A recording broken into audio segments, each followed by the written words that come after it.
Hello, Star Wars fans. Hey, there's just 360 days until Christmas 2022. Oh, and we're going to close out 2021 today with a discussion of collectibles, vintage collection, Black Series collection, some premium collectibles, and we've got we've got some several guests with us here today to help us with this discussion. So I would like to introduce each of them, and I've reached out. There's a couple of folks I've reached out to.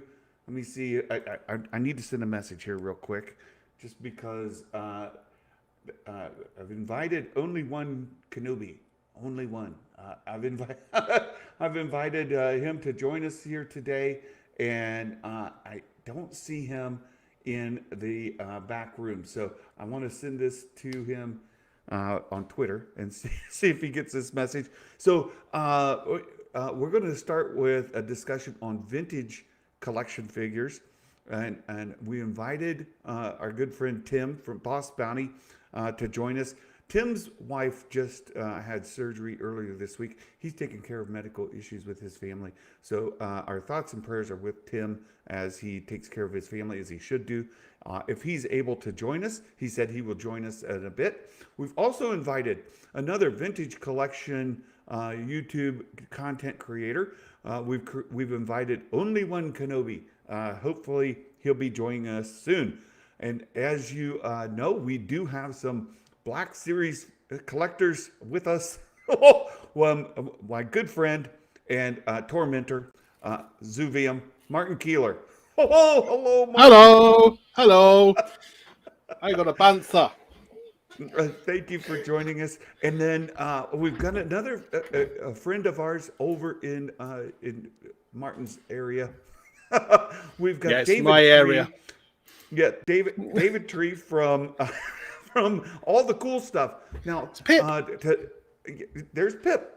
And just to be upfront, I have a number of vintage collection figures that I managed to get from Dave over in through Martin. Was able to get some figures here that I was not able to get here locally in the States. So, David, thank you so much for joining us. Good to see you, my friend. Thank you. And also a guest that we've had a couple of times. Hopefully, we'll have many more. Good friend, we have Darth Elvis in the building. Hot dang! Oh, dang. How are they all We've got doing? Darth Elvis in the building. So this should be a lot of fun. Dawn, giving us snow day today. We do not have any snow here in Central Ohio. At the North Pole, we always have snow. But here in Central Ohio, no. Is this a pre-record? No, this is, Martin, it is not. You are actually here. You are. So, look, we've got, what I thought we would do is talk about the best of and the worst of in 2021 for each of these lines. And I know that that there was a poll. Our Boss Bounty, he put a poll out on YouTube asking folks to vote. What was your favorite 2021 vintage collection figure? And for me, I'll share this here. I've got this ready. It would be this guy. I am a huge fan of this. This IG-11 is just a tremendous figure.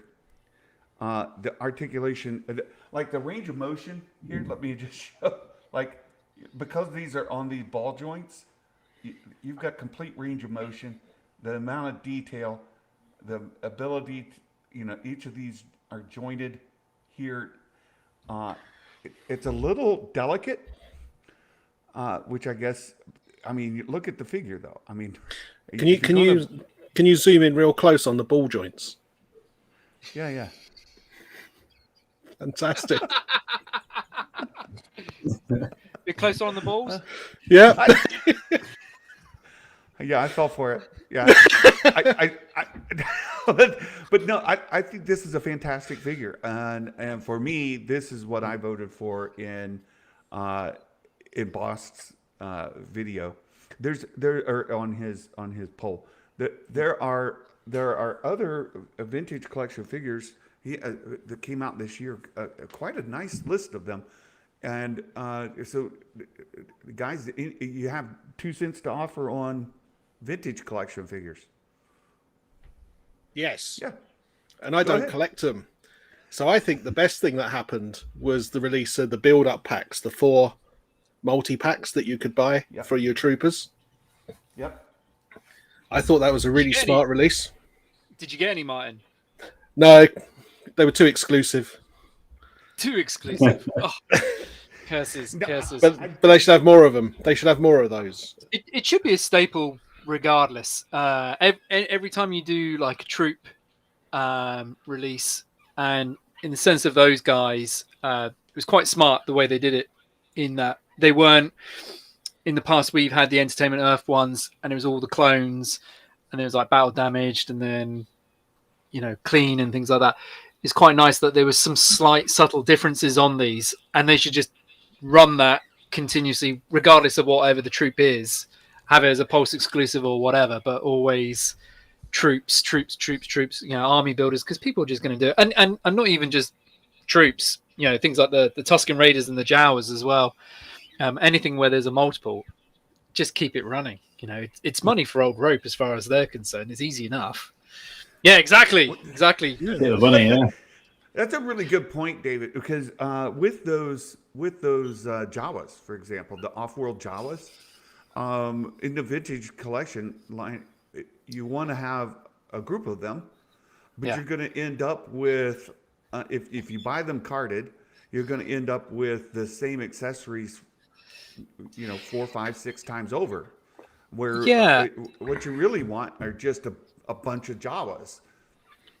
Well, I was going to say the off-world Jawa is actually probably my favorite vintage collection figure this year. And whilst it might not necessarily be the top of everyone's list or even in a list full stop, it's the figure that most surprised me, because I thought it was going to be a bit, you know, a bit of a cash grab. And when you see some of these things, so earlier this year you had the Child, which for the retail price point, I didn't feel like the Child was actually worth the money, where it had the pram and that Grogu. And I felt similar to this until I actually opened it up. And I was actually really very much impressed at how, where you got that plastic hood and then the soft goods cape, I didn't think that they would gel well together, but they do. And he's got 3 blasters, which you can see there, and the Suga egg. So there's no other holsters for those blasters. So you can actually run 3 of those guys or 4 of those guys, and they all have a different accessory in the sense of what you got packaged there.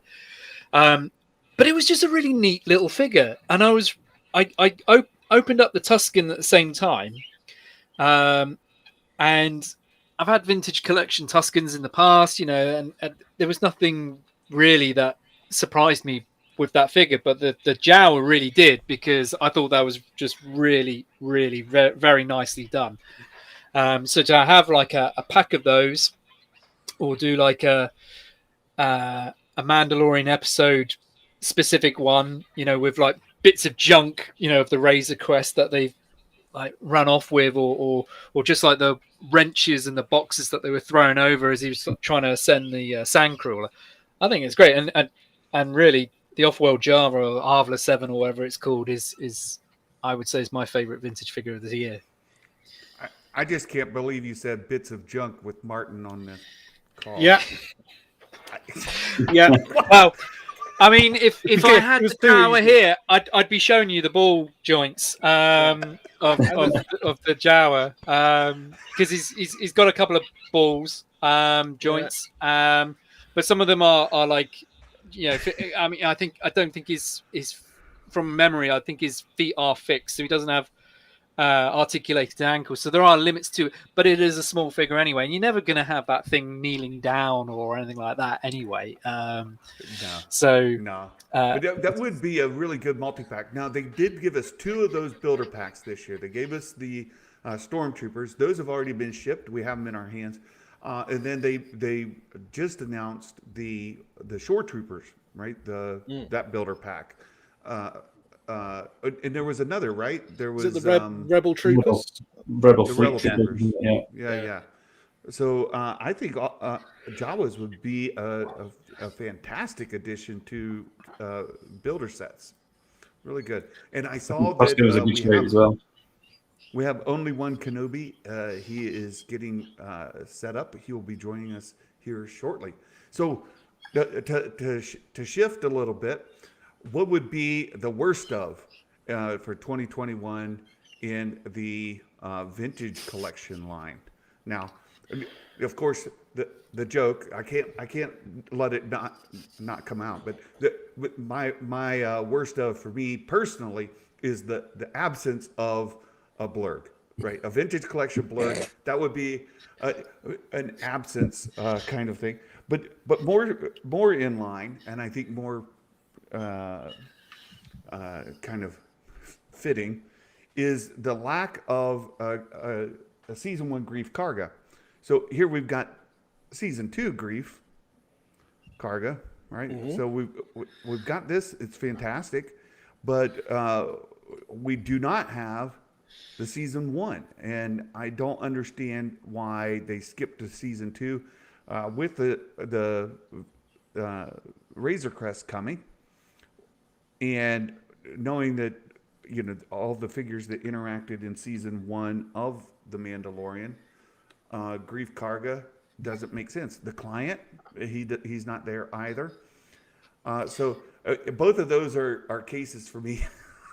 Yeah. It is a good grief, though. Yeah. It is a good one. The season 2 Grief Karga is a fantastic figure. He looks great. Now the actual figure that I had that I thought was poorly executed was from Rogue One. I just went blank on his name. Sharut Imwe. Right. Sharut. Yep. That Sharut that I got was a wonky. He didn't look good at all. And from what I understand, talking to other folks, that's not always the case, but it was my personal experience. Did that come from me? I didn't say Dave took ages painting that face himself. I was trying to go back to 2015 with the eyes all over here and that, like that. That was not a great figure. I get what no refunds.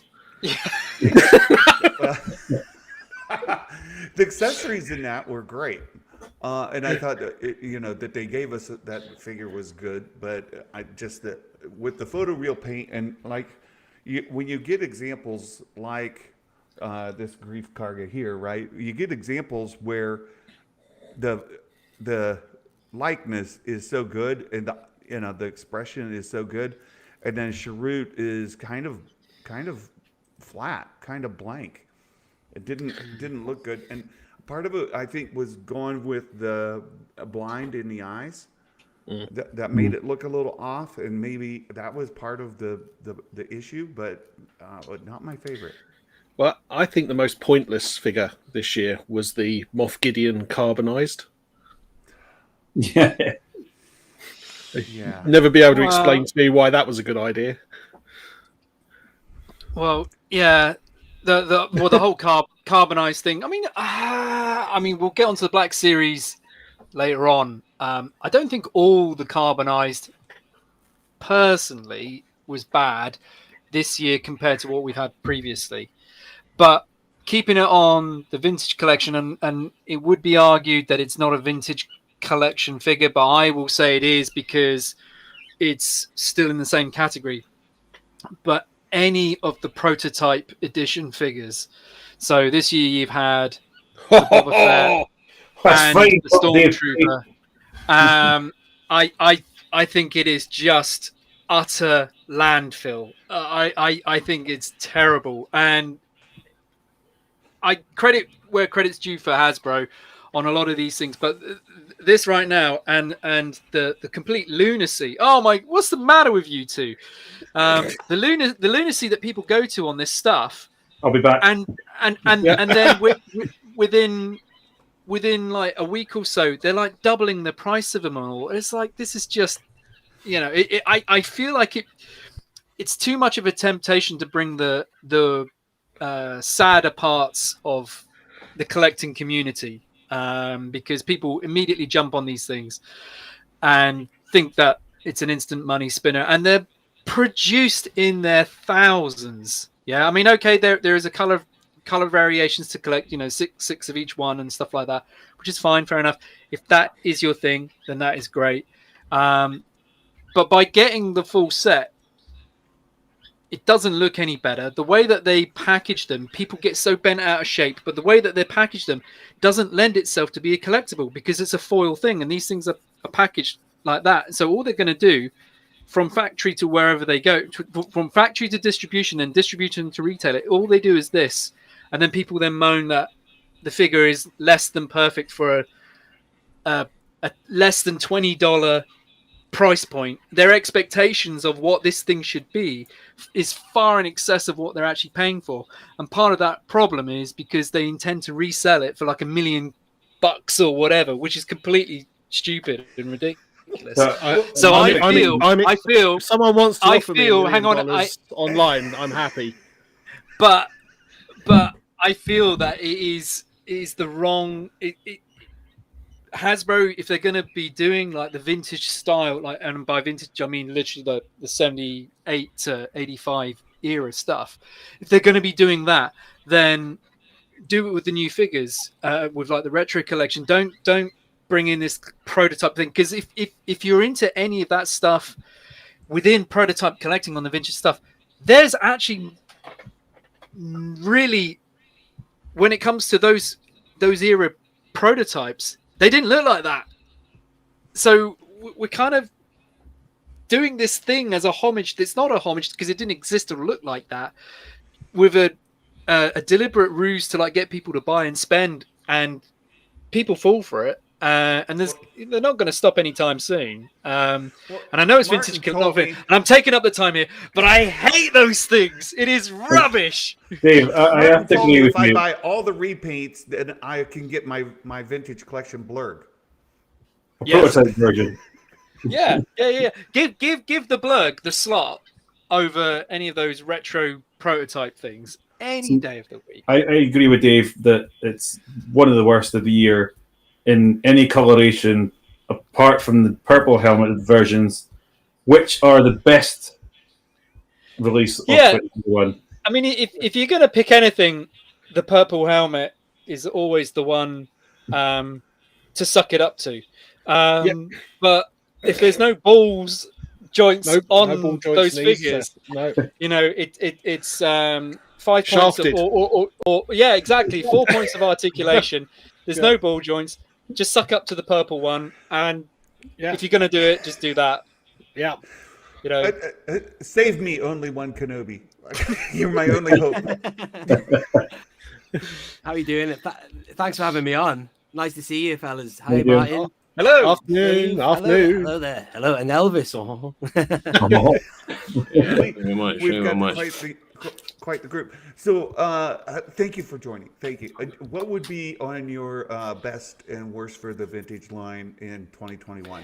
Yeah. Well, do you know, there's a lot of figures I never opened this year. I was keeping them on the back burner for a series of videos I do called the Vintage Collection Quick Shot series, which is, I mean, it's a series I started after the first releases of a lot of this stuff anyway. And, I stupidly kept that on the back burner for that. But the thing is, I've never opened the Ahsoka this year or the Maul. And I understand they're very good figures, but I haven't had them ever in hand, but I might open them tomorrow when I do my end of year video. But definitely my number one is going to be Bo-Katan.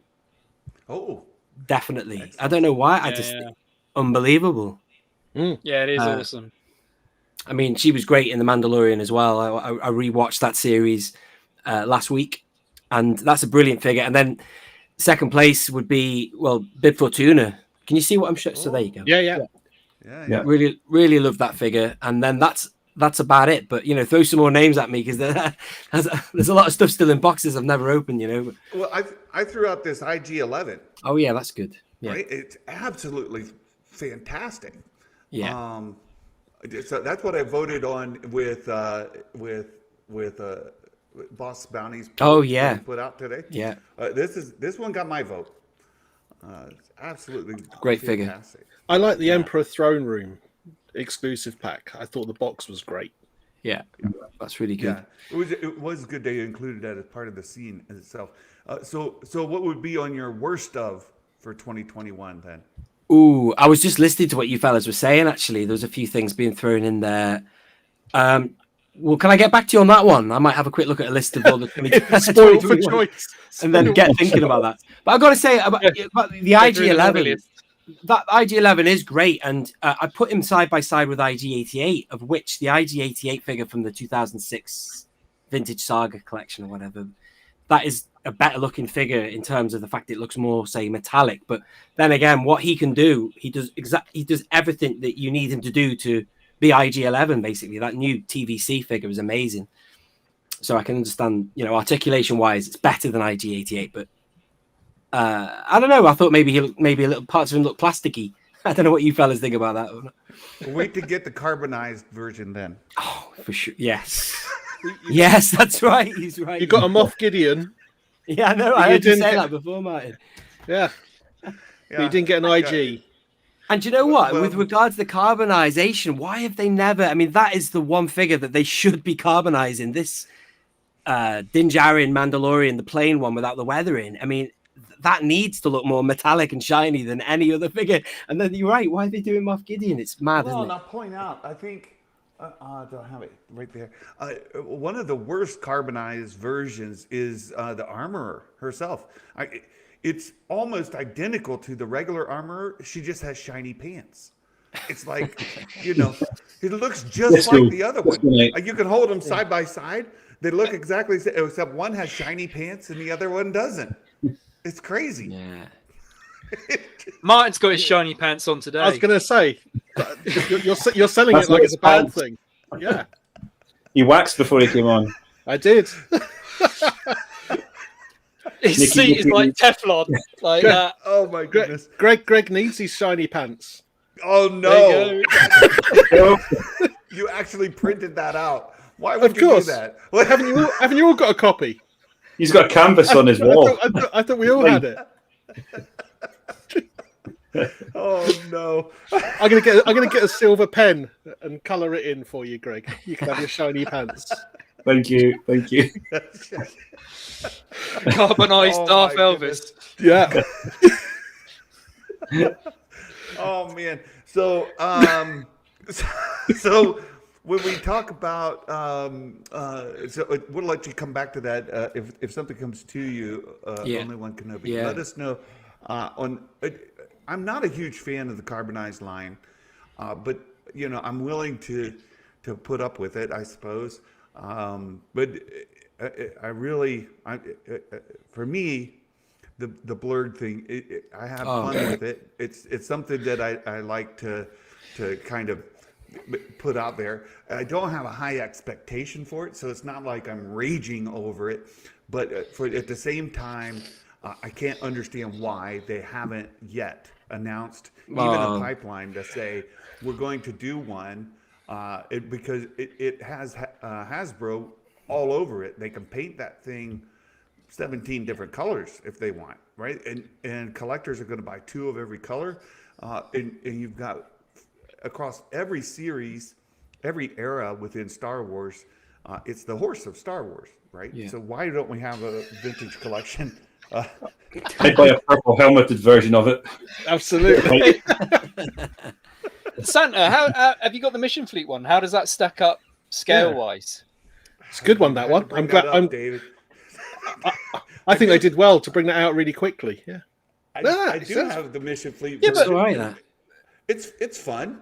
It's fun, but it just doesn't from a scale wise. Look here, we've got a vintage collection Din Djarin right there. Oh, he's too big. All right. He's way too big. Yeah. Yeah, they should have made a smaller Din Djarin. That'd been better. There he is. There you go. Look.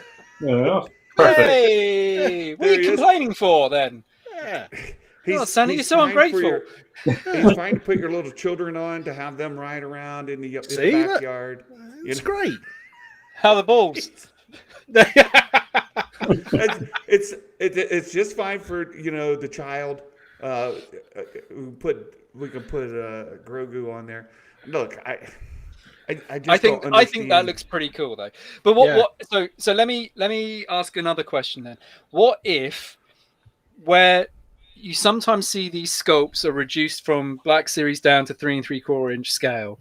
What if they did it the other way around and took that Mission Fleet blurg and scaled that up to 3 3/4 inch? And would you be happy if they did that? I think so. It looks good. I mean,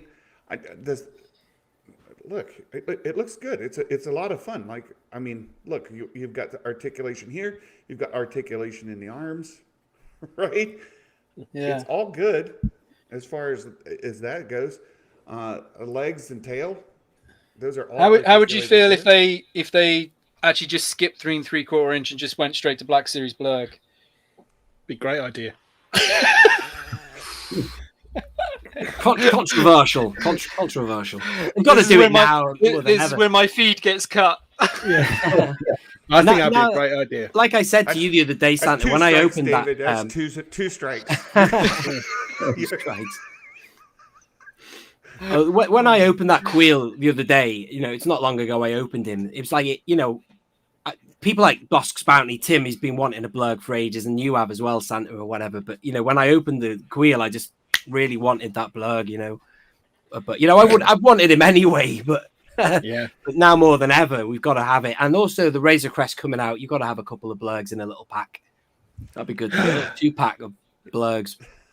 Yeah, but they won't fit. 2-pack. You're getting greedy now. Well, I reckon 2 of them is about the same size as one. They keep forgetting the name of them now. Oh, what you mean? Dewback. Sorry.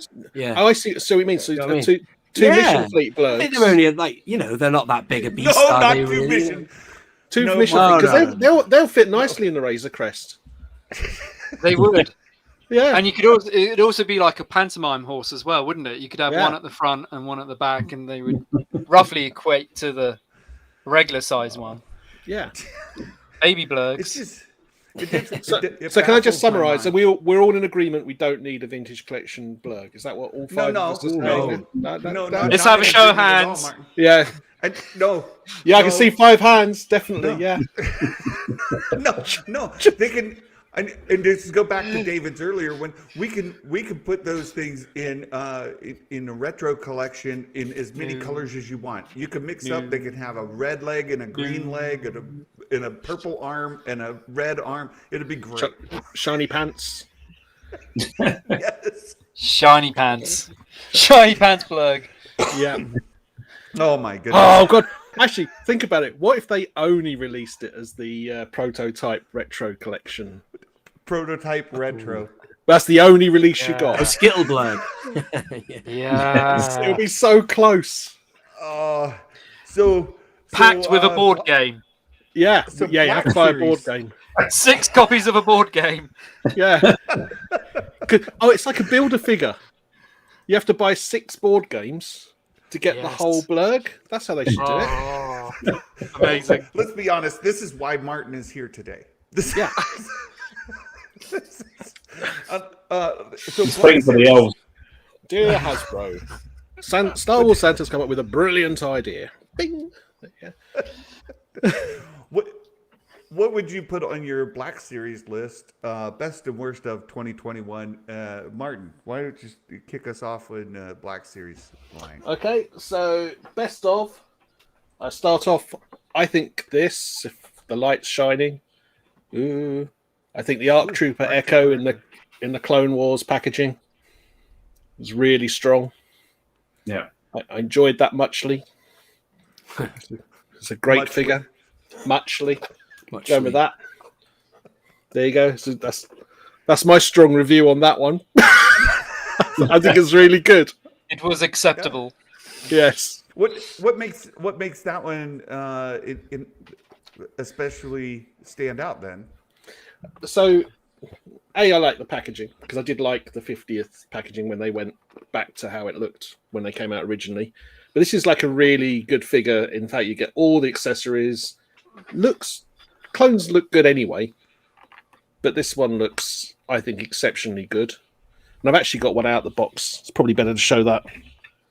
It's just nice to have standing on your desk without his head because my fingers are over it.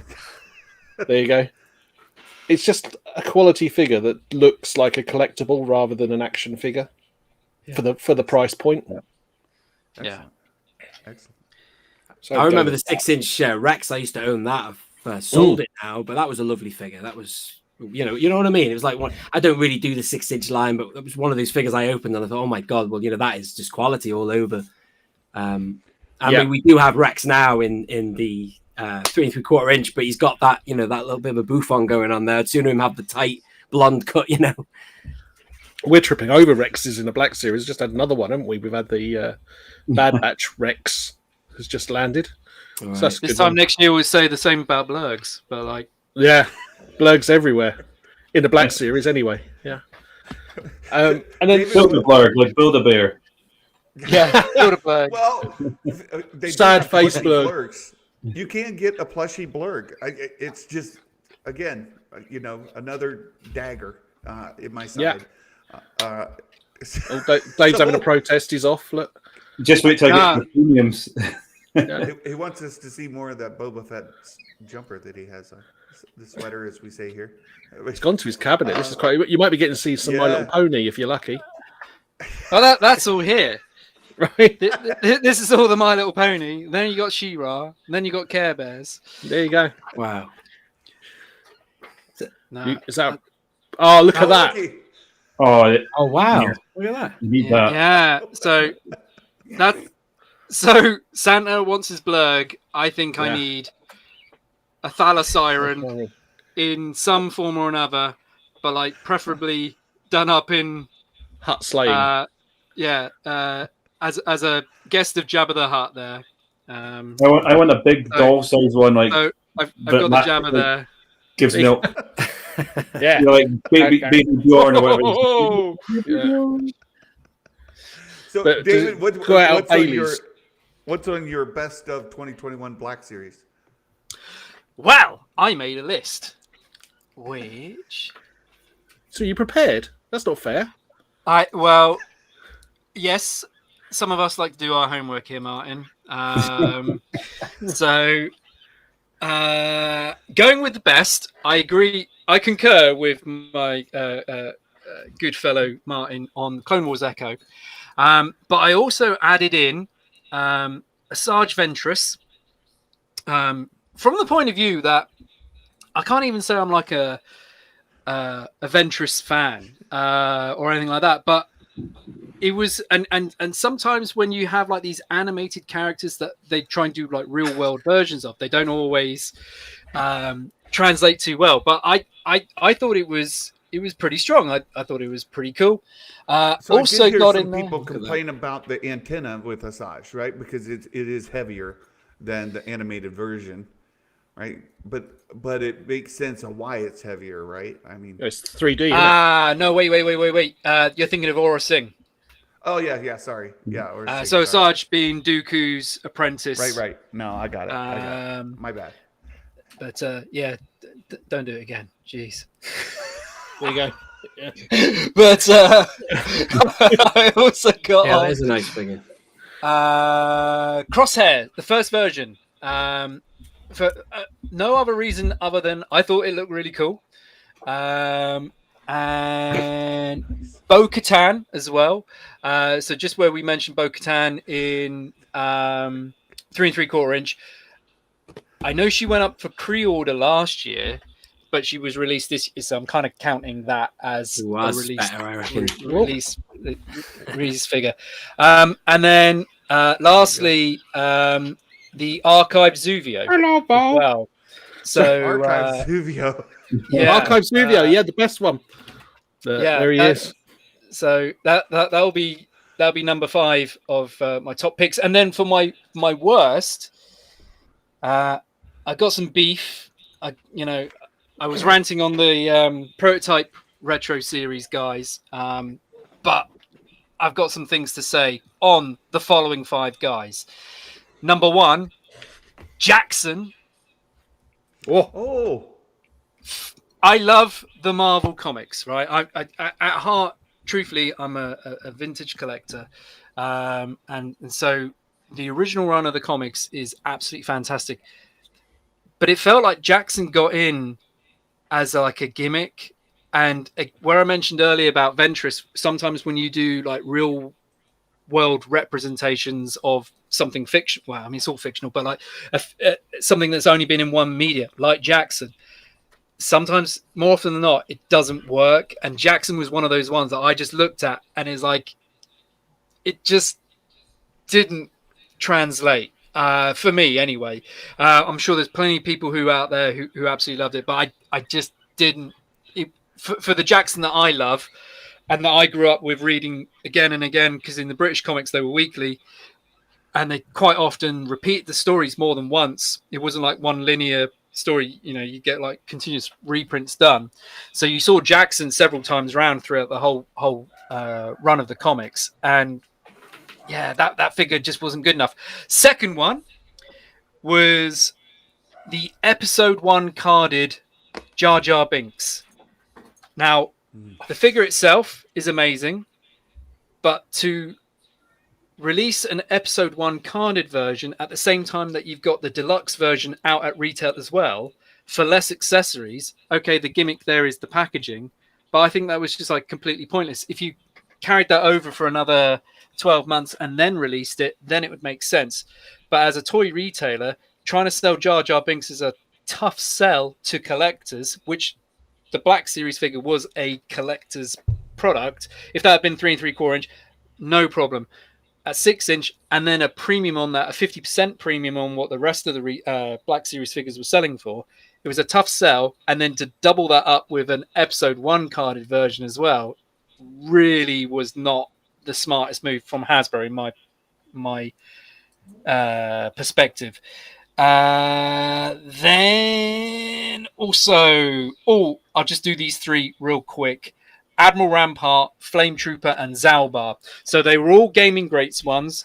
They were all lousy. Zalbar, Knights of the Old Republic is one of my favorite games. It's easily in my top 3. Zalbar is nothing without his partner. So why release that? And it just looks like a diet Wookiee. It was just so pointless. And if they go back through and they start doing all the other characters like HK-47 and stuff like that, then great. But as a Zalbar, like, pointless. And there's a premium attached, at least in the UK, a premium attached to that, £5 more expensive than the rest of the retail products. Same with Flame Trooper. Flame Trooper, I've not even played Fallen Order, which I think that's what it's from. But it just looked like again, a poor man's version of the Snow Trooper. And Admiral Rampart, it was awful. And the mouse droid was like, it was almost like he had like he needed like a remote control, because it looked like he was just like playing, radio remote control cars with it. It's just awful. And again, that was at a premium. That was like £5 more expensive because it had the mouse droid. Ditch the mouse droid, and it probably still wouldn't sell at £5 cheaper. But like, no, it was not a good figure. The character's lousy anyway. Like, in the Bad Batch, all he did was he was like Callus, but without any kind of cool outfit. But he was just effectively Agent Callus in throughout the whole Bad Batch. It was like, okay, we need a new bad guy, but like, he's not bad. He's just like some accountant. So, yeah, that's my 5. Thank you, Martin. I know how much you love your Zalbar. He's the figure that Zuvio wanted to be. That was your gift prize. that keeps on giving. He's awful. He's so awful. It's like, I can't really add anything to what Dave said. It's like, you have to be into Knights of the Old Republic to sort of even get these a thing. And then he's got that like red braces thing on that was like that Sean Connery dodgy film. Yeah, Zardoz. Yeah, Zardoz, you know. Yeah. yeah. And Maybe you it know, is Sean Connery. You just got to like, Give him shave it all off. Yeah. a match. that even Hasbro knew, because I don't know if you read the back. They give the description. It says here, Zalbar. Nobody knows and nobody cares. Will be on discount at GameStop very shortly. Don't buy it at full price. That's what it says on the back. That's how bad it was. Oh man.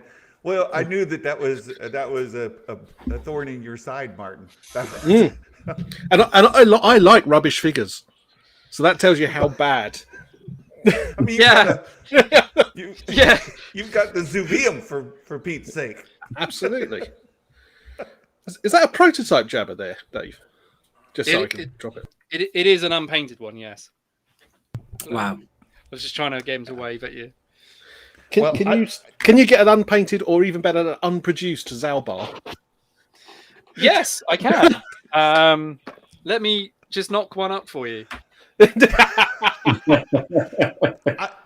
I have to add, I'm a vintage, and primarily just for my own collection, I'm sticking with just the Mandalorian figures. But across all of the lines, I've been trying to collect as many variants of Rey. I love her character in the movies, and really enjoy her story. But so I've got this of the figures That's I a nice collected figure. this year. This is a really good likeness. Daisy, Yeah. it is absolutely wonderful. And when you look at the detailing on it, even though this is kind of the plastic material here on her outfit, it is just a wonderful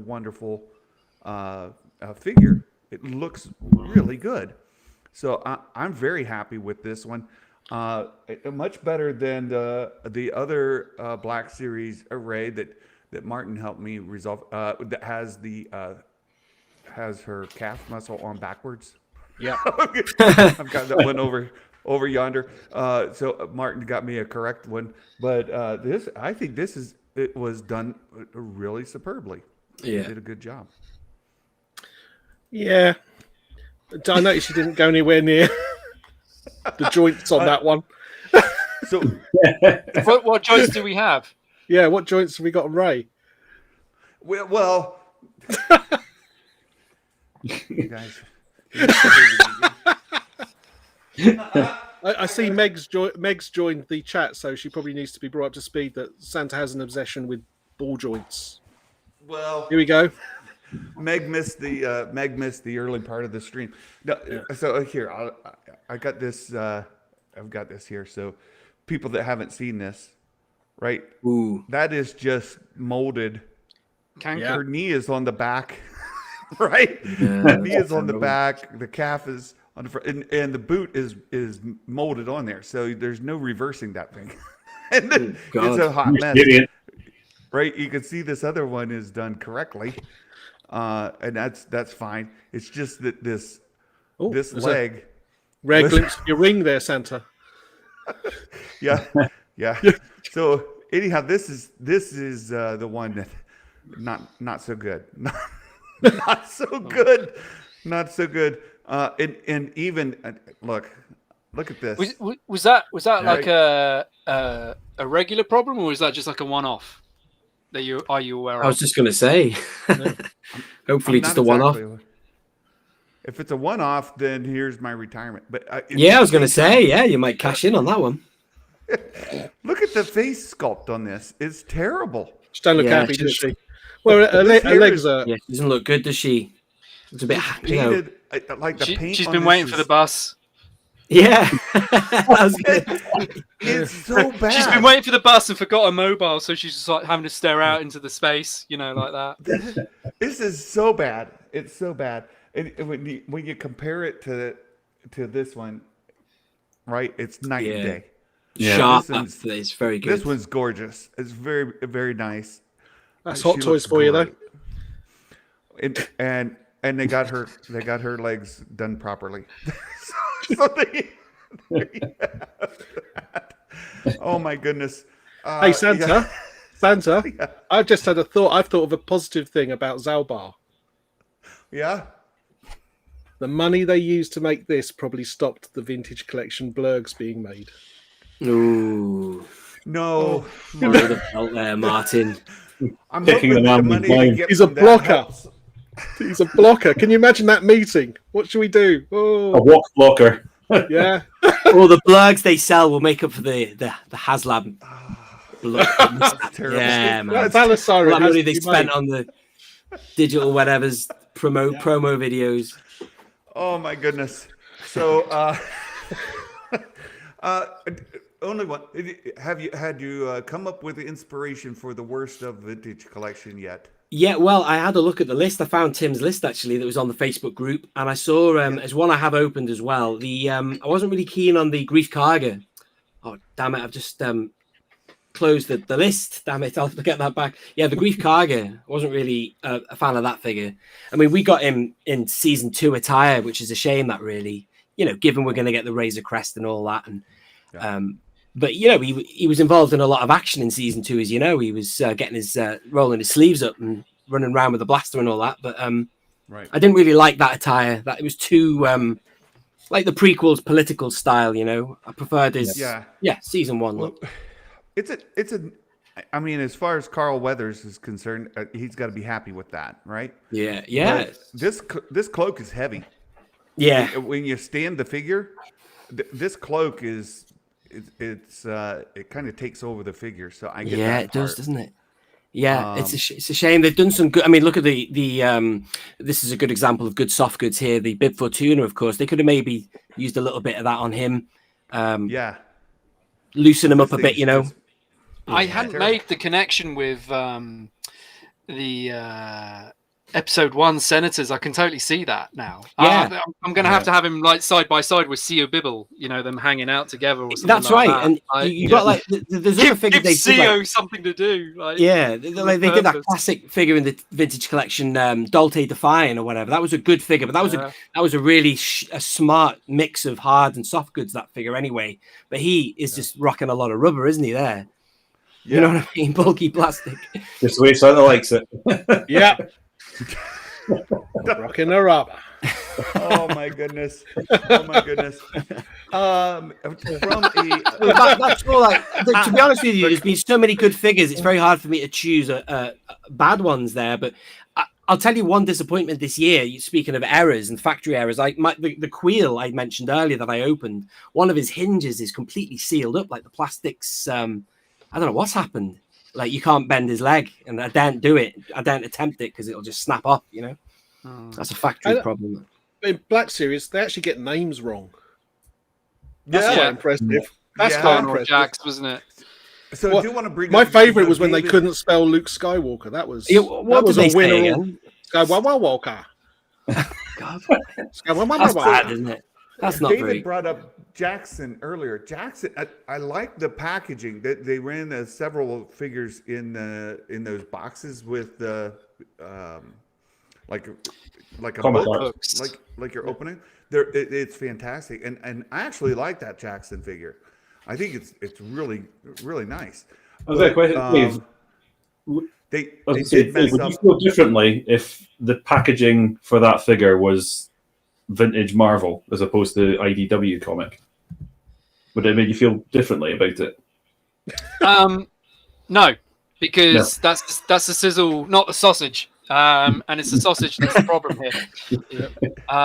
The packaging is just periphery to really what is fundamentally a toy. And I know people are obsessed with the packaging, but whilst it's there to present and make things look pretty and nice, it's not a fundamental key element. And whilst you're right, it had the IDW cover, whereas where we're talking about spelling mistakes, we had Carnal Jax, which was Kier Kanos, and then Luke and for Heir to the Empire, and who was the last one? There was 4, wasn't there? Maul. Yes, yeah. So the Apprentice Mall and what have you. I don't think if they honestly if they put the 70s graphics on the Jackson, that would have made me even more annoyed because it'd be like, why you done this? But I've seen Dave open one of those. He looked at it, he kind of went, oh, no. But see, I like the figure. As well. I thought that Jackson figure looked really good. Really good. The color on it was great. I'm a big fan of that figure. Now the Carner Jax is interesting because of it's mixing a name of a character with the figure. It's a mismatch, right?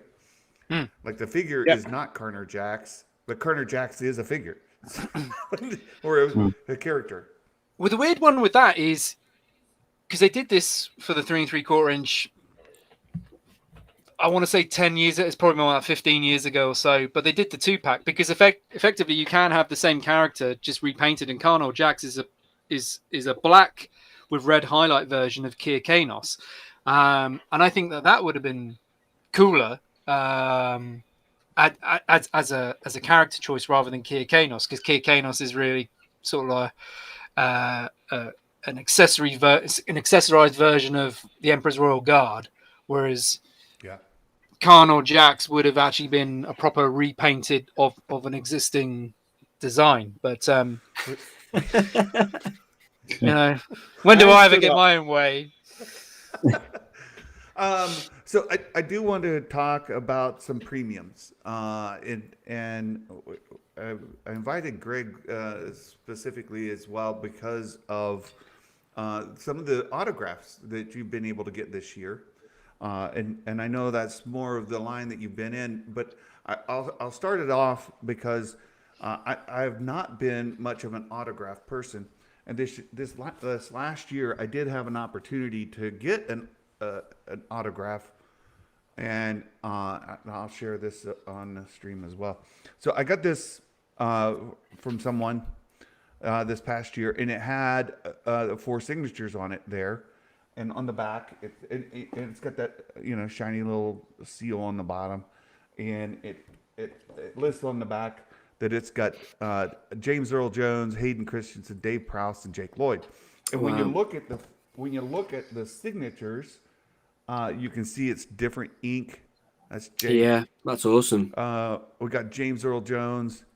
So you can see these, and it came with this certificate of authenticity, which maybe should have been my first clue, right?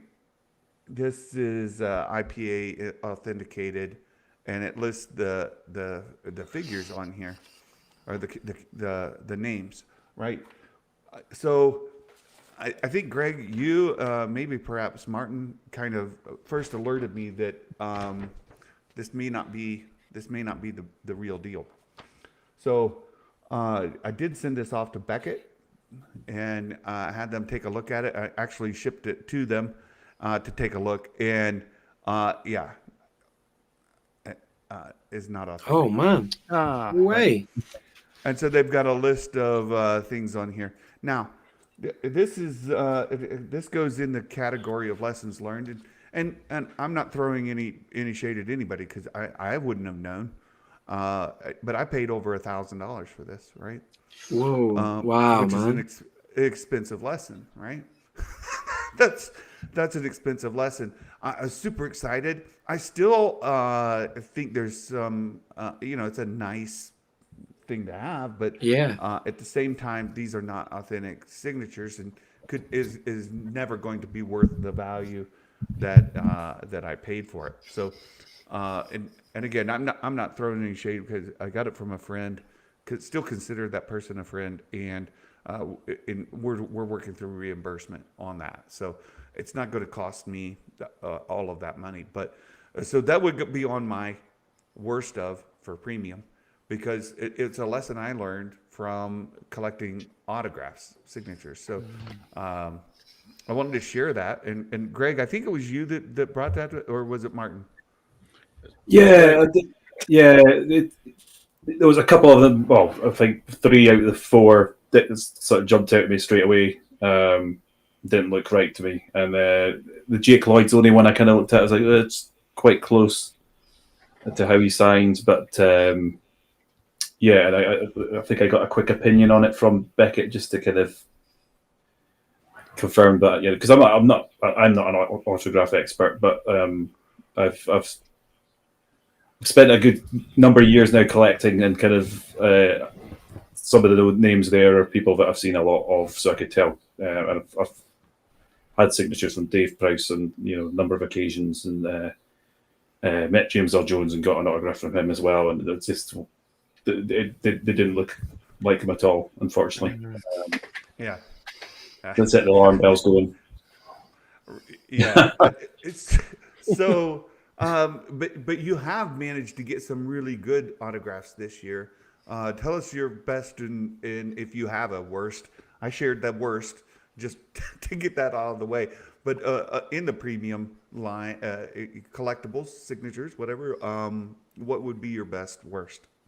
So best this year, I'm going to say two. So I've got a white whale, one I never thought would ever happen, but the Star Wars Autograph Universe actually managed to get a signing with Natalie Portman. So I've got a nice 11x14 Padme signed picture from Natalie Portman, which I never ever in my life thought I would ever have a Natalie Portman autograph, especially on a Star Wars item. But like yourself, I bought one in the past. In fact, it's hanging in my living room. I've got a big Garden State poster, which was apparently signed by Natalie Portman along with Ian Holm and Zach Braff. And again, that was before I really got into autograph collecting, and it turns out that it's a fake, but it still hangs on my living room wall because it's a cool poster.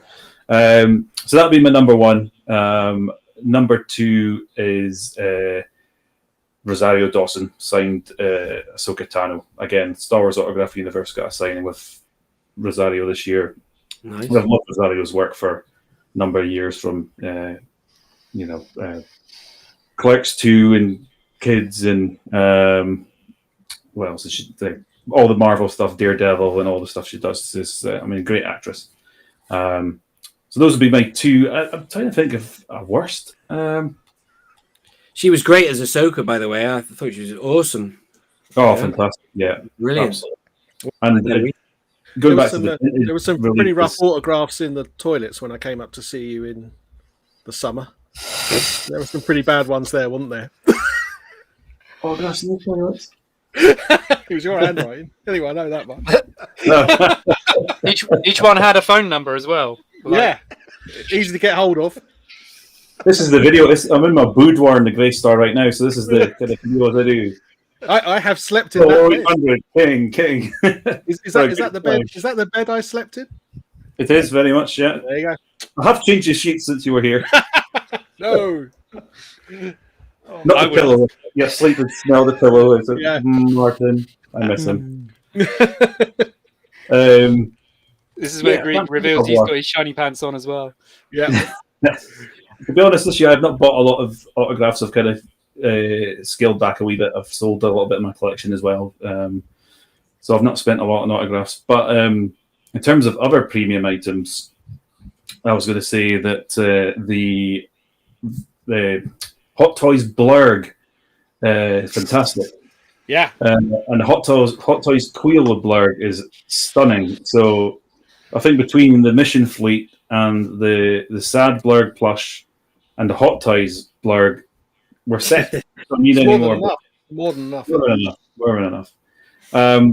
The other premium one, and it's a bit more of an affordable one, is the Tamashii Nations, Lone Wolf and Cub, Mandalorian and Grogu. I don't know if you saw that. I'm a big fan of the Lone Wolf and Cub movies, of samurai movies. So the fact that it's kind of made the Mandalorian and Grogu into the sort of Lone Wolf and Cub characters, if the kind of wooden ram type of thing, I think that's stunning. But I found some worst. I had a dig about today because I couldn't think of anything off the top of my head about the worst premium items, but I found a really disgusting looking Rey porcelain Ray. It's on Sideshow's website. It's like $1,000, and you'd think for $1,000 that it would look quite good, but it's dreadful, really bad. So Really yeah, bad. And there's a Leia one as well, which is not as bad. I mean, yeah. Oh, I mean, I'm looking at it now. that's fantastic. That's made out of this is the porcelain. sideshow. No. You The got porcelain that one nice reflectivity is, great in her likeness. eyes. That's And spot this on. is again the hot toy, and I got this from Old Republic Collectibles, and we have invited Philip and Rachel from Old Republic Collectibles to join us. But this is absolutely wonderful, and Yeah. again, it's the quality that you get from Sideshow Collectibles, right? That like it is just head to foot, just a fantastic premium figure. The look, you see the stitching, everything is just great. And you know, if you've not seen these before, the joints are covered, right? These are fully articulated, but they're covered. Balls are covered. That's absolutely great. Yeah. And just some of the other things that came with the figure, right? We've got Leia's saber.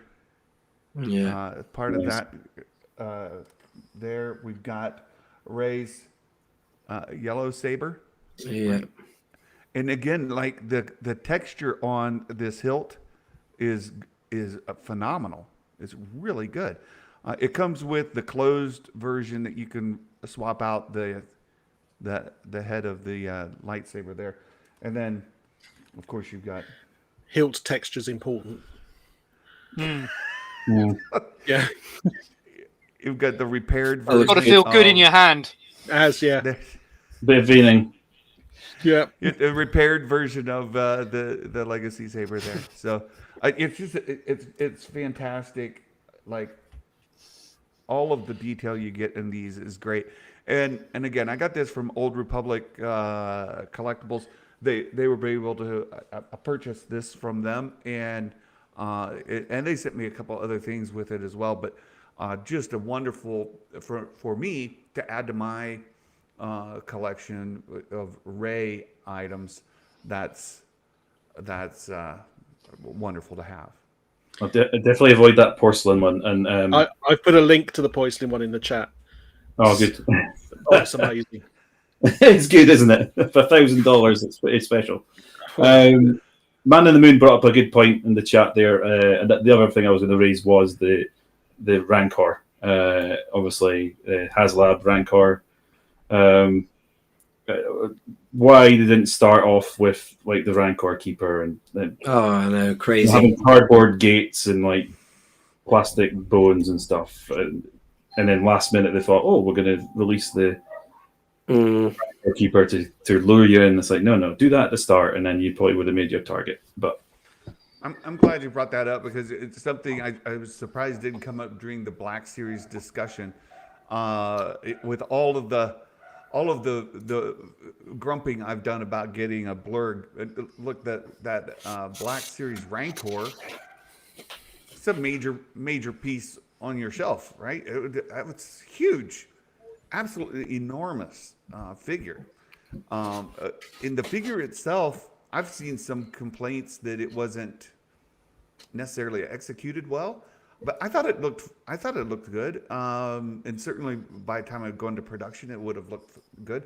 But you're right, Greg. Like the way that they missed for me, they misunderstood their audience, right? Their consumer. To have just a total lack of understanding of your consumer seemed to be the problem there. Yeah.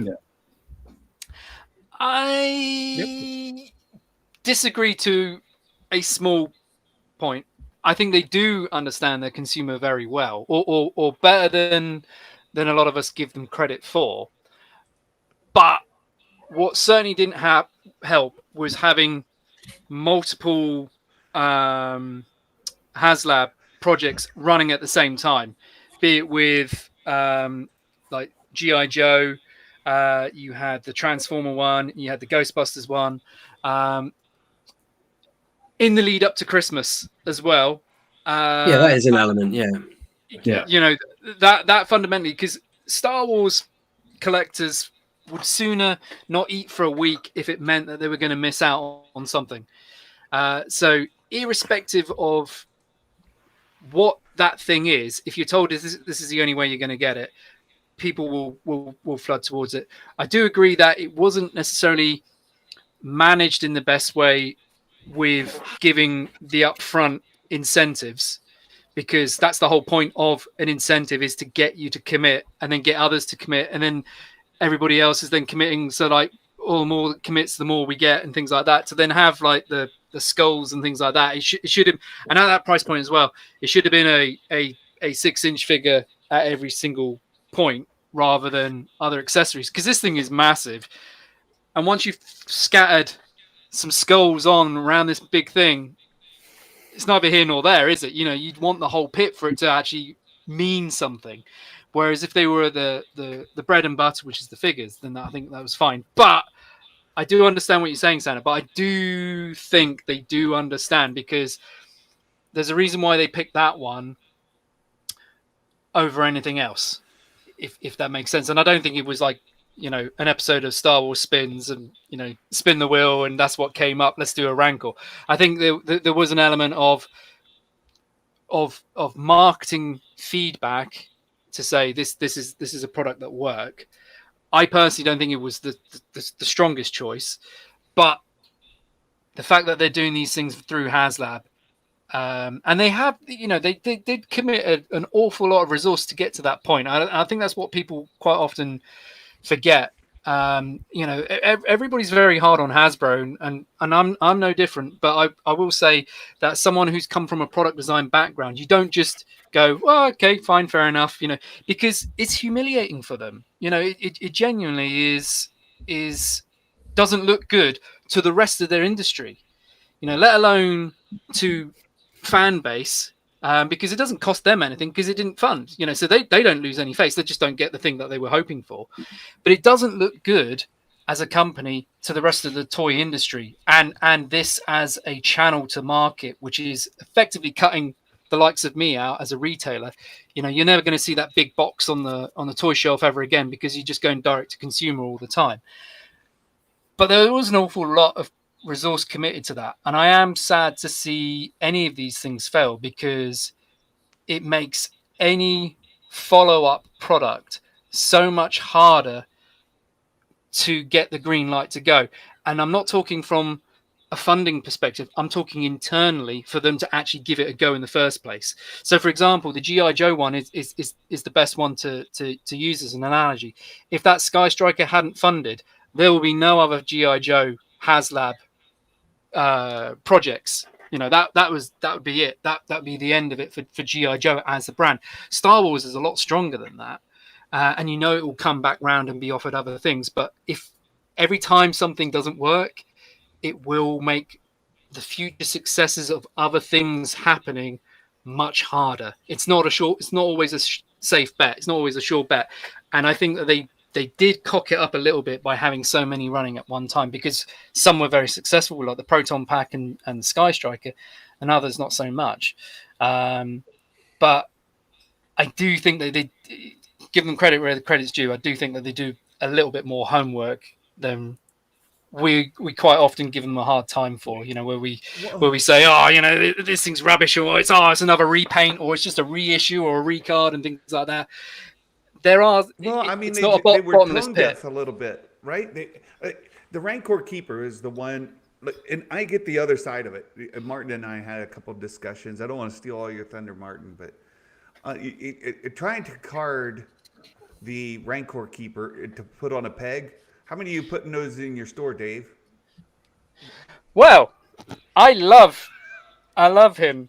No, you're absolutely right, because this is the opportunity. So the HasLab, at its core, the thing that you're backing has got to be the thing that you never thought would be possible, right? But the stretch goals have then got to be the things that aren't necessarily key to your collection, but they're the only way that they're going to happen. So the Rancor Keeper, like you say, at a retail perspective, is not necessarily going to do that great. there'll be the collectors and the one of everything, but at an appeal level for like the casual collector or even like a kid, there is one out there that does buy Black Series, and that's about it. Everything else is like 20 years plus, but it doesn't have that appeal. Whereas if the stretch goals were things that weren't necessarily key to your collection, that if they don't do these things, you can live without it, but they are the incentive for you to then back it because it's the only way that they do get those things produced. So, for example, it could be the Rancor Keeper. It could be his Clatoonian mate who, he was like crying on and things like that.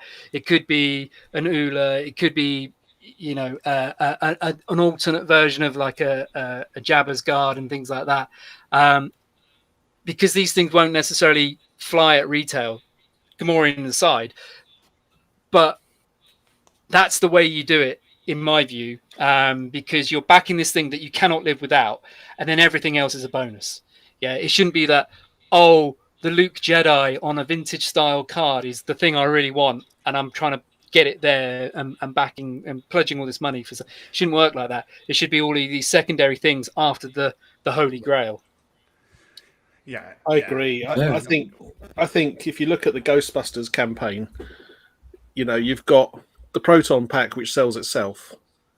And then the first stretch goal was the tube to collect it to the wand that you already had, which is kind of an essential.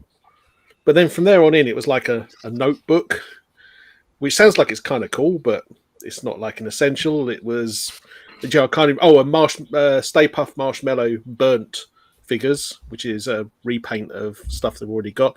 Stretch goals didn't sell the Proton Pack. It was the Proton Pack that sold the Proton Pack. And the first tier was an essential.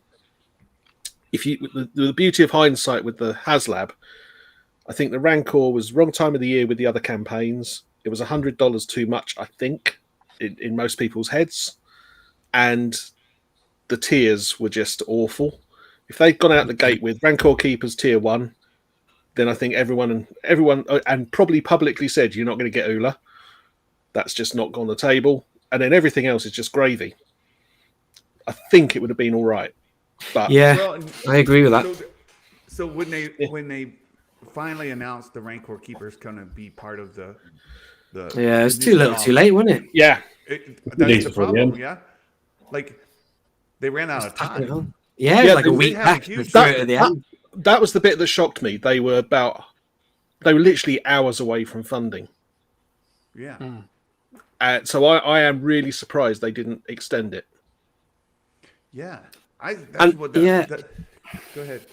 I was just going to say there's that whole thing, the retailability of the figures that you have in it, but that's the whole thing of HasLab, isn't it? You're getting something exclusive. So exactly. You're right about a kid wanting to get the keeper, but get him in there straight away off the blocks, isn't it? You know what I mean? Right from the beginning. Yeah. But I still think the biggest shock. Shame. The biggest shock is when they turned it around with the Rancor Keeper. It was literally, I think it needed 9,000. It got to 8,500. I am stunned that they didn't say let's give it another week or something like that. Mm. Yeah. Or perhaps even massage the figures. Because now I'm not going to say this what did happen. Oh, controversy. But Unicron for Transformers was in a slightly similar scenario, that it was quite a way away from actually happening. Mainly because of the price point. And you got to remember as well, up to this point, you'd only had the Katana as the sort of project that happened before that. So it was a relatively new concept to Transformer collectors and Hasbro fans as a whole. But there was this incredible jump that made Unicron fund over a holiday weekend.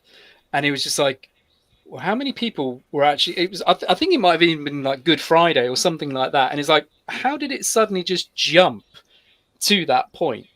Now, I'm not saying that the figures were massaged, but what you did end up with is all these people going, oh, "I'm going to miss out. I need to back this now." So then they all jump on, and they are provoked and fund this, back this thing, so that when you take out. Possibly, I'm not saying that was the case, but possibly the manufactured numbers, you've actually funded it overall because of all these people feel like they were going to miss out on something. Now, maybe there was a little bit of trouble there because there was some investigation from third parties looking at the numbers that were sort of tweeting Hasbro here and there. I don't think there was anything ever because ultimately there were more than enough people that finally did back it because they felt that they were going to miss out. If you had the same thing going on with the Rancor, I bet you all of a sudden you would have seen this tidal wave of last minute, because that's what happened with the Sky Striker as well. All these people, and the Sky Striker I think needed 10,000 and ended up with 15,000, so it did over 50% more as a result of it funding. Yeah. The same would have happened with the Rancor as well, because it was mentioned in the chat like Star Wars is a bigger brand. Yes, it is, but that was my point with G.I. Joe. It's not a big brand, and if it doesn't have that backing, it doesn't happen at all. Star Wars is not impervious to that, but if it had backed, all of a sudden you would have probably hit a lot more of those stretch goals as well. It happened. It happened with the successful ones. So with the Proton Pack, I think the final stretch goal was 15,000, and it hit that about 3 days before the end of the campaign. And your basic logic would say, well, that's it. You know, everyone has bought it who wants to get into it. It actually ended up at like 23,000 units sold. Yeah. Because it was kind of that last 3 days was, if I don't buy it now, I'm going to miss it. Well, that happened with the Razor Crest as well. Like once it hit that final stretch goal, it kept going. Like it just kept going and going and going. It went way past the final stretch goal. Very nearly 30,000, wasn't it? Yeah. Really close. So what does a failed Rancor mean to the future of Star Wars HasLab projects? Well, I was going to ask you fellas, the 6-inch crew, what would you have wanted instead? I mean, you might have wanted the Rancor, and you know it would have been a lovely piece. But what would you have actually? What else would you like to see? I would rather have a lower price, more manageable size item. So something that's bigger than deluxe, but not a ridiculous thing. Because like we all got the TIE Fighter was a good example. You know, at the end you could pick them up for peanuts, and most people want to move them on because you've literally got nowhere to keep it unless you've got this mansion. So I would rather have a sort of £200 item that was Black Series that wouldn't make it to retail but isn't ridiculously huge. Problem is, the things I'm thinking of are like the helmets and stuff, which we've already got. What about for the figures, like say a cockpit for the Falcon, or even like, I mean, the ATSD's been thrown around a lot recently. You know, cockpit for the Falcon's always been my favourite thought, and I think that's got a lot of appeal because it spans 2 of the trilogies. So you've got a thing there. I think that would be great. But there's, I think the problem. The problem with the Black Series is the figures are big enough. And then when you start doing the environment pieces for it, scaling it up, it becomes a bit of a room issue. You'd pull in all collectors with the Falcon cockpit. Like, I'd be interested to have that, and then I'd dig out the figures to go with it. You know what I mean? Yeah. I think Martin touched on a very good point there. So,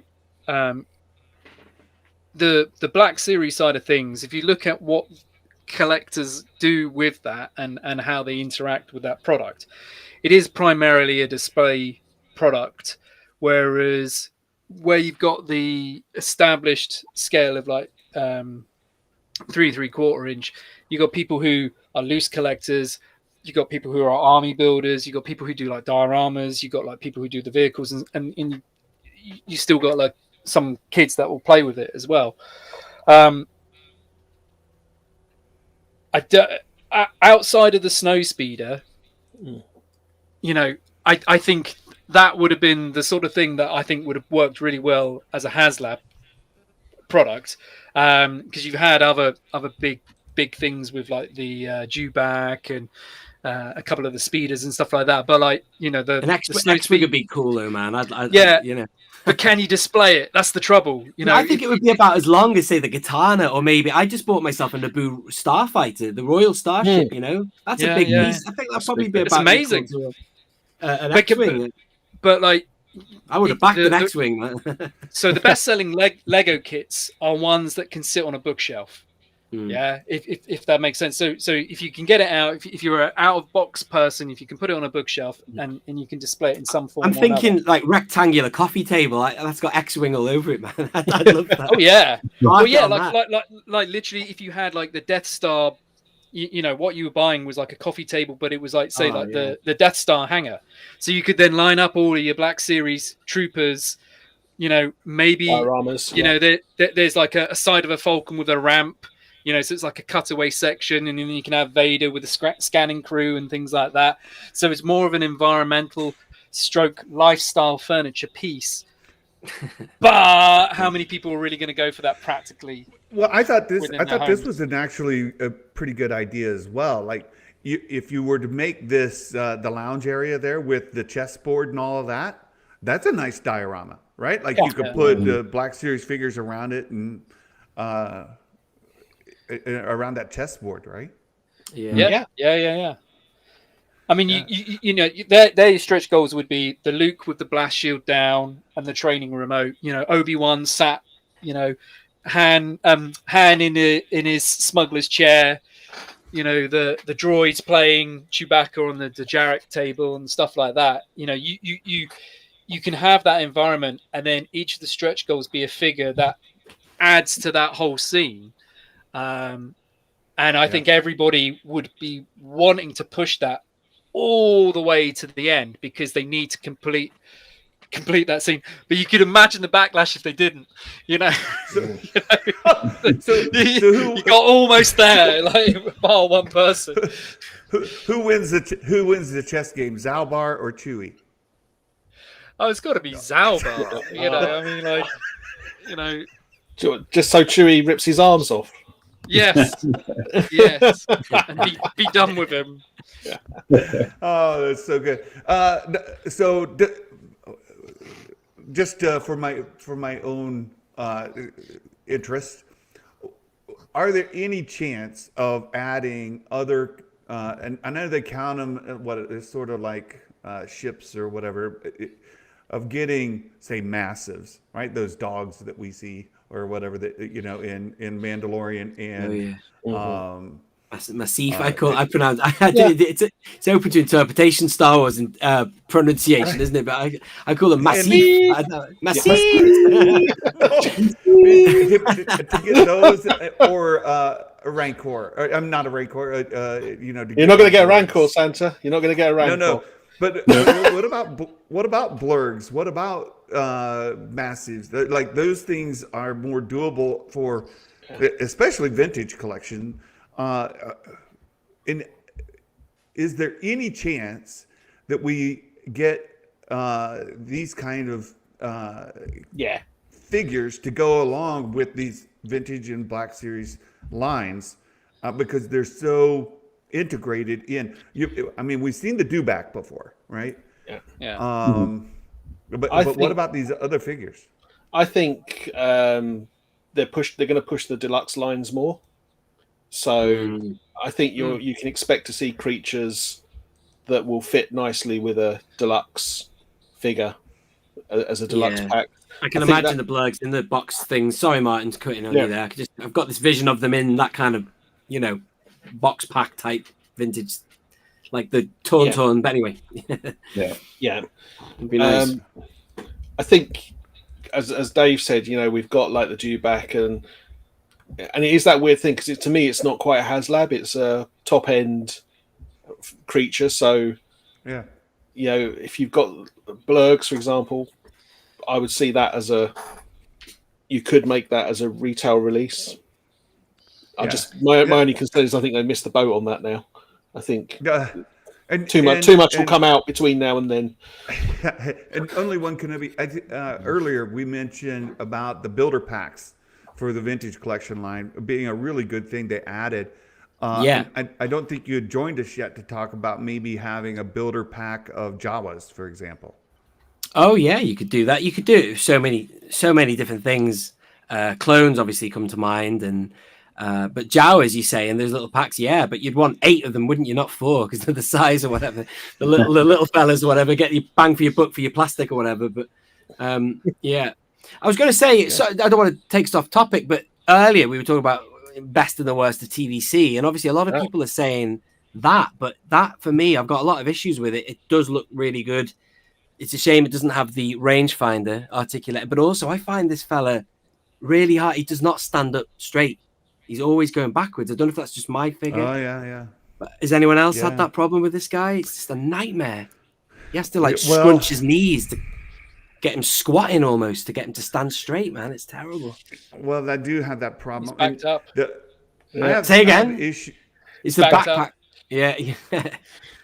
There's a problem with this Dinjarin as well. Like the issue here. Let me bring this in. The issue we have with this Dinjarin is this cape being the heavy rubber, and where the jetpack mounts, right, you can see like it mounts in that peg there. Well, we're going to be getting the soft goods coming up soon. You can get them on Tunguri at the minute as well. You can get it. But it's a huge problem to get the jetpack to actually stay in there. Right, yeah. Because the cape, either you got to push the cape over like he's in a heavy breeze, because it just won't go. And then the same with that rifle, right? The rifle, there's a peg in this strap here where the rifle plugs in, right? It plugs in right there. You can see it. Right. Well, it makes all of these like they won't fit. They just flat out won't fit, and that keeps falling off, right? Like the jetpack it won't stay on there. Mm. But speaking of Fett, that new one they're making looks really good. You know, the Book of Boba Fett one with the Tamora Morrison head sculpt looks amazing, and it's a bit like this Bo-Katan. I mean, she looks good both ways, head on or off, or helmet on, So, they've made some really good stuff this year. So I'm well impressed. Yeah, I say the same. Like the deal with this Din Djarin is he looks great. Like, he looks great, right? Like, Pedro I haven't Pascal. picked up on that issue before that you've mentioned. Right. But and have to look at mine. and it was interesting here that they decided to do the helmet to replace the head instead of the rubber. Like you get with 5s and the other where you can put the helmet directly on. You have to replace bigger hair, I guess, isn't it? Yeah. Well, don't have that problem. right. But it's really frustrating to me that I can't get, and I've got the other Din Djarin, and it's the same issue with him, in that jetpack not wanting to go in there. It's just it's a problem. No, see, that's why I like my Black Series. You don't have those issues. It's helmet on, helmet off. No, let me grab this other one here. Let me show you. What's your favorite helmet, Martin? You, Purple. Dave. Sorry. Oh, you're Every terrible. time. So, it's the same problem with this one, right? So, this is we've got two Din Djarins, right? You've got the old armor and the new armor, right? It's the same issue with this one where the jetpack just won't stay in there. And even without the rifle on there, right? You take this rifle and off the cape still obscures the peg. It just won't work unless you jack it way off to the side, right? And then it looks weird, right? That looks odd. It doesn't work. So anyway, that's it. Hey, that Beskar spear was the best thing on the vintage collection, I thought, this year. Yeah. What was that? This Beskar spear is fantastic, and thank you to nice curve. Yeah. This is a big thank to our friend for 3D printing this for us. This is great. This is great. Cool. Yeah, it looks great and again, you can get those 3D print, from folks. But that looks great. Look, Photo reel. Oh, yeah. it's really good. So, but you guys, thank you so much. Beskar shouldn't have been like that. Well, look, it's a 3D print. It's good. They're not about to. Well, I suppose they could create some Beskar spears, right? Like, Repack no it reason. with just a spear in. No one will get cross. What's the worst that Right. could happen? Yeah, well, that's what you got with your You Black could put some series. bits of Razor Crest in there as well. So like, yeah. It could be like in a little sort of ground scene, and you have to dig it out yourself. yeah. Well, that's what they did with your Black series, right? They just they gave you one little piece that you didn't have in the other one. Wasn't Oh, that they it? just changed the packaging on the Black series. They don't even bother with repainting. It's just here's a different bit of cardboard around it. I was trying to remember. There was one of the figures that you got earlier this year, it was announced earlier this year, where the only difference was an item in the pack, right? I want to think. I can't remember. Anyway, Is this Black Series you're talking about now? Yeah. Martin was complaining about having to pay all the money just for the piece that's in there. Crikey, no. I It think sounds that's right. with every release. Yeah, can't really narrow it down. I can't remember. Oh no, wasn't that Rex? Wasn't it Rex because he had the cape? The cape. Rex got cape. Yeah, That was it. Yeah, the cape. Yeah, you went. Yeah. I do. We've been closing out our shows with Mike Porter's dad jokes. If you haven't followed my channel, we close out every show with a dad joke. Mike Porter is a good friend of ours. He follows all of our channels in YouTube. He posts all of our stuff out in Twitter, and he's got a Twitter account out there. And I put a link to Mike's Twitter account, as well as I put links to the gentleman here, all of the guests that we had invited today. There are links in the descriptions to their YouTube channels and podcasts. Check out Star Wars Spins. Goofiness, silliness ensues. It's a ton of fun. I had fun with the interview I did. It was so much fun. But on all those podcasts are great. I also did an interview with Darth Elvis. We did that for Fantha Tracks Radio Desert Planet Discs. Yep. there you go. That was very, very fun interview there as well. And Only One Kenobi, thank you for being here. David, thank you for being here. It's good to get a visit with you again. But the Mike Porter dad joke of the day. You ready? What do you name the boy in the forest without his sister Gretel? I know. Yeah, you got it, Greg. You got it. Yeah. Han Solo. Man. That's the thing about Christmas crackers, man. You think, I don't not know that, man. No. Oh, that's so good. Oh, Mike. Yeah. He does it on Twitter as well. It's quite fascinating to watch, isn't it? Yeah. Is he there all night? Yep. Yeah. Hey. So much fun. You guys. Oh yeah. Where's your trombone? Yeah. Come on, where's your trombone? Come on, Santa. Yeah. Come on, do it. I don't have it with me. Do it.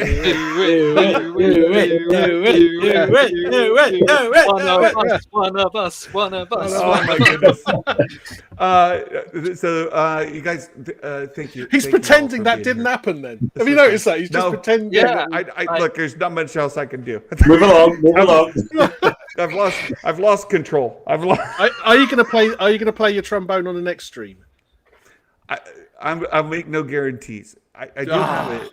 No, but you can. You Can can make a over guarantee. yonder. I Like, could. yeah, you I can. could. But will I? And that's the question. Why not? You should. Why not? Perhaps someday I will. Yeah. How can you say you're not going to do it? Now you've just Yeah. all these people here watching you right here, Oh, right I now. know. Yeah. You're going to do that to them. You're going to lead into 2022 and do that to them. Come Look, on. you know. You what am I can't gonna do that. We'll see. You We'll can't see. do that. Yeah, you just Thank got to you so promise much. it. That's all. No, seriously, come on. I'm not. We'll Look. we'll come back on and Yeah. we'll play the triangle or something like that, Yeah. to accompany you. Kazoo. Yeah, maybe, because maybe the yeah. trombone. Maybe the trombone will make a guest we could appearance. be the Santa marching band. Yeah. Come on. Yeah. They've Yes, taken. yes, He said yes. I heard said yes. This is the greatest idea ever. Yeah. Surely. Why have Oh, we my just wasted goodness. the last 2 hours when we could have been doing this? Yeah. Right. No, look, this is great. This is great. I've enjoyed talking about the collectibles.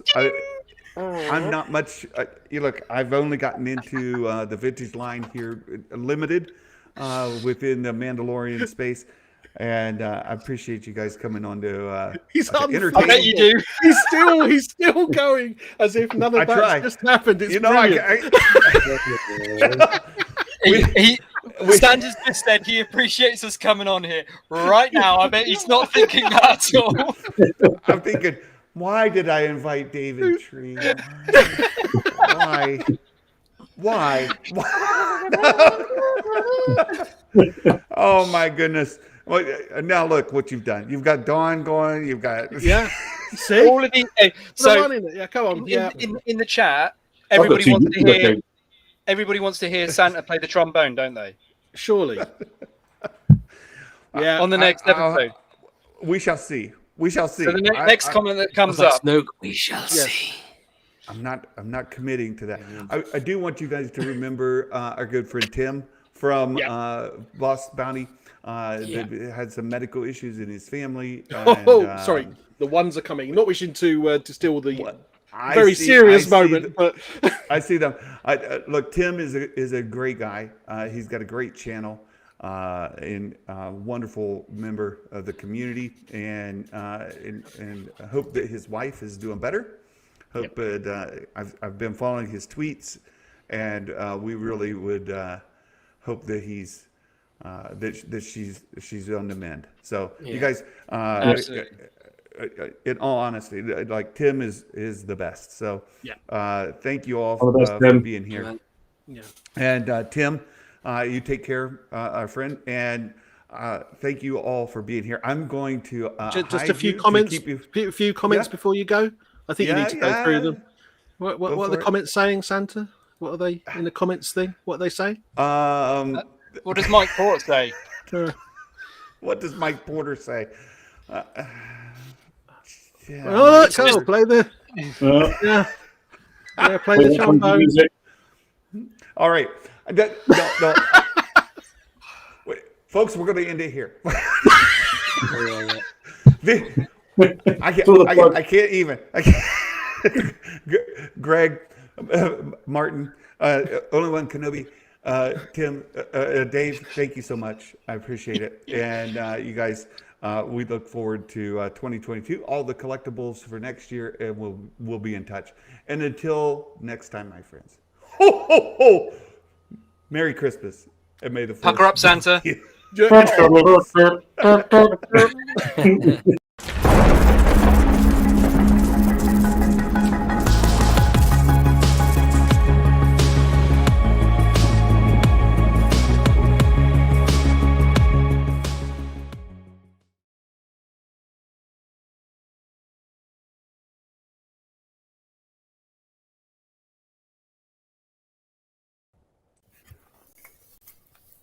Hello.